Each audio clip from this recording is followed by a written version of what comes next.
Salut Anaïs, Salut, comment tu vas? ça va bien et toi? Très bien, merci. Est-ce que pour les gens qui ne te connaissent pas encore, tu peux te présenter rapidement? Qui es-tu et qu'est-ce que tu fais dans la musique? Alors je m'appelle Anaïs, MVA, je suis chanteuse, musicienne aussi. La musique c'est toute ma vie, c'est ce que j'aime le plus au monde. Et du coup j'écris des chansons et j'en fais quotidiennement et maintenant j'ai de la chance que ce soit mon travail et voilà, c'est trop cool. Ok. Tu dis que tu continues quand même les études, mais que c'est ton travail, c'est une nécessité pour toi de continuer les études? Ouais. Je sais pas si c'est une nécessité, en fait je me suis lancée dans les études avant que la musique ça prenne. Parce que c'est quand même un métier un peu précaire quand tu veux démarrer de zéro entre guillemets et qui fait peur. Donc je me suis lancée dans des études et parallèlement la musique ça a pris. Du coup voilà, je me retrouve à être l'étudiante chanteuse Hannah Montana genre. Ok. Pour l'interview du coup j'ai réécouté toute ta discographie du début jusqu'à Monde il y a quelques semaines et il y a quelque chose pour moi qui ressort, c'est un sujet, c'est l'amour qui prend une grande place. Est-ce que c'est important pour toi d'en parler dans tes textes? Ouais bien sûr, je pense que l'amour c'est le centre de l'existence genre, sous toutes ses formes, que ce soit envers vraiment un ou une amant ou envers ses proches, envers des gens que tu connais pas, aimer son prochain, aimer ce que tu fais dans la vie, c'est central pour moi ce sentiment. Ok. Justement, je trouve que tu parles un petit peu, souvent en tout cas, d'un amour un peu craintif, où tu as un petit peu peur. Ouais. Je sais pas si tu vois ce que je veux dire. Ouais, grave.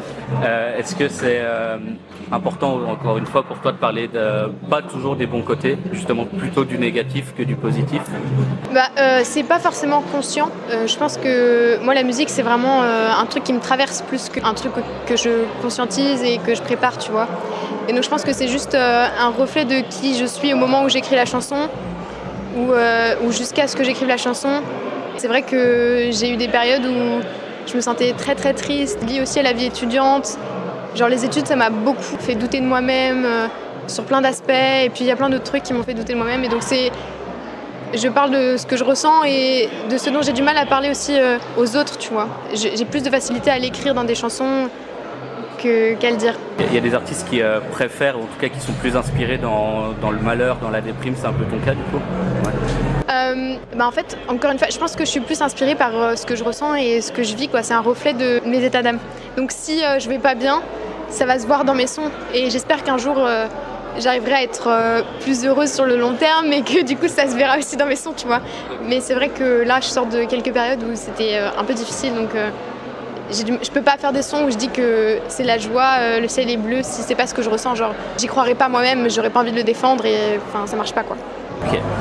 Du coup, pour revenir sur ta carrière, en début 2023, tu sors ton premier EP, Métastase, avec Cruel, du coup le premier morceau que tu as écrit et le premier qui te fait découvrir aux gens. Ouais. En mai 2024, tu sors Remède, cette fois-ci avec XS, toujours un morceau qui marche bien aussi. Est-ce que c'était prévu que ce soit 2 morceaux singles ou c'est vraiment les gens qui s'en sont emparés?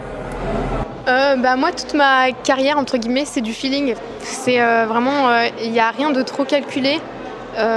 J'ai commencé sur les réseaux sociaux donc j'ai un lien avec mon public qui est très direct et proche et que je trouve très précieux. Donc non, il n'y a rien qui a été vraiment très calculé longtemps à l'avance. XS, j'ai eu beaucoup de mal à le finir donc c'est pour ça qu'il a mis autant de temps à sortir. Il aurait pu être dans le premier EP.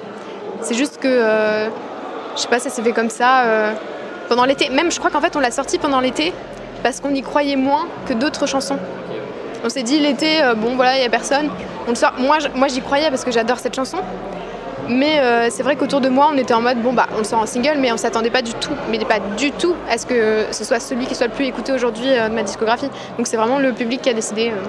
Voilà. Nous, on a travaillé pour, mais derrière, c'était pas calculé. Non. Ouais, un peu quand même, ouais. Ok. On en parlait tout à l'heure, tu as sorti Monde, un nouveau single il y a quelques semaines, et tu reviens sur le morceau XS dedans. Tu dis notamment que c'est la seule décision dont tu es fier et que tu referais. Est-ce que c'est pas un petit peu, entre guillemets, renier tes autres morceaux, dire que t'es pas fier d'eux, entre guillemets, ou c'est simplement dire que t'es plus fier de XS que... Ah non, c'était pas du tout pour mettre en comparaison mes chansons, c'était plus pour parler du fait que je me livre dans mes sons. Et c'était pas du tout pour dire que XS, plus que les autres, j'en étais fière. Non, c'était par rapport au reste de ma vie, par rapport à mes études, par rapport à tout ce que j'ai pu accomplir à côté de la musique. C'était pour dire que ce dont je suis le plus fière, c'est d'être vulnérable dans mes chansons, parce que c'est ce qui me fait me sentir en vie aujourd'hui et le truc qui me permet de me sentir bien et d'être là avec toi, tu vois. Enfin, c'est le truc qui me fait tenir, tu vois. Donc c'est le seul truc dont je suis fière, mais pas XS en particulier, la musique, quoi. Ok, ça parlait de la et musique. Et mes chansons, ouais, Corinne Art aussi, toutes. Ok. Justement, dans ce dernier morceau, moi j'ai trouvé une imagerie un peu différente de d'habitude, plus claire, plus blanche, plus lumineuse, presque médicale, j'ai trouvé. Ouais, grave, c'est vrai. Est-ce que c'est quelque chose qui va continuer? Est-ce que c'est la nouvelle Anaïs qu'on a vue dans ce single? Ou est-ce que c'est simplement une évolution classique, entre guillemets? Alors ouais, on a un peu réfléchi pour la suite. Donc c'est le côté médical, c'était pas forcément voulu. Mais je pense que c'est une partie de ma vie en fait. Donc je peux pas la renier et ça fait partie de moi.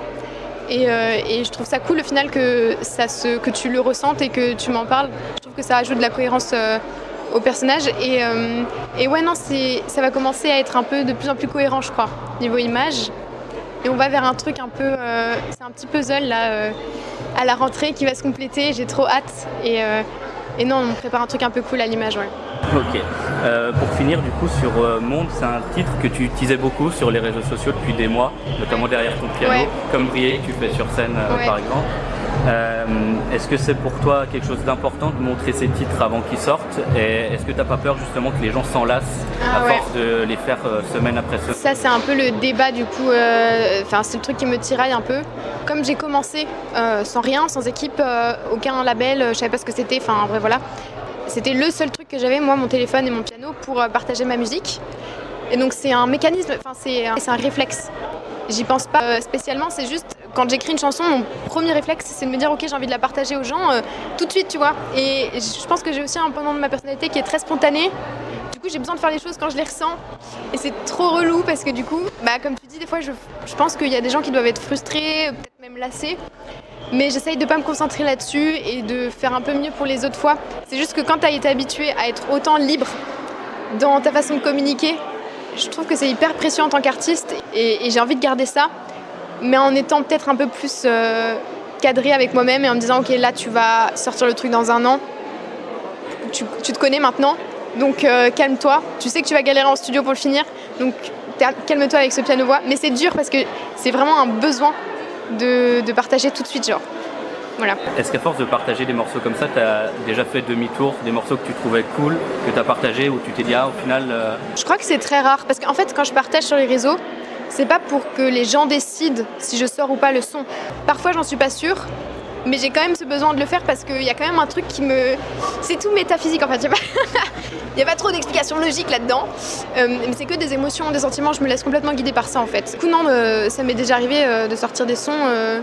sans qu'il y ait forcément une réaction de la part du public parce que juste je les aime quoi et je suis sûre qu'il y a des gens à qui ça peut parler et après quand ça prend et que le public l'aime sur les réseaux là c'est juste un plus parce que je me dis ok on est alignés les gars, on se comprend, c'est trop bien mais ouais non je crois pas que ça me soit arrivé tant de fois ou alors si ça m'est arrivé c'est plus parce que moi je me reconnaissais plus trop dans la chanson ou dans le texte.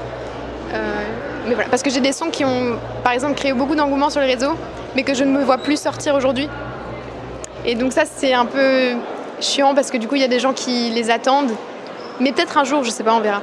Peut-être un jour, ça reviendra dans ta vie. Ouais, peut-être qu'un jour, je changerai de nouveau et je me ressentirai en accord avec ces paroles-là et je le sortirai, tu vois.